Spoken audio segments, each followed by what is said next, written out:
দর্শক, সচিবালয়ের সমসাময়িক বিষয় নিয়ে ব্রিফ করছেন আইন উপদেষ্টা।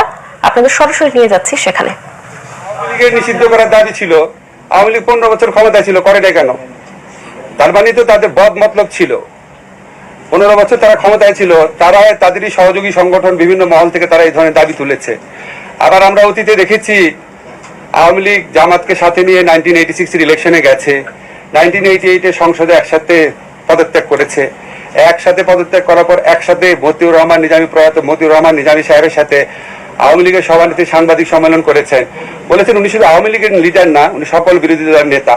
পরবর্তীকালে জামাত যখন প্রেসিডেন্সিয়াল নির্বাচনে জয়লাভ করার জন্য আওয়ামী লীগের পদপ্রার্থী জামাতের আমির গোলাম আজমের কাছে দোয়া চাওয়ার জন্য গিয়েছেন। 1996 আন্দোলনে জামাতকে নিয়ে অংশ নিয়েছেন। আমরা সর্বশেষ নির্বাচনী পত্রপত্রিকায় রিপোর্টটা ছিলাম জামাতকে ইলেকশনে আনার একটা প্রক্রিয়া চলছে।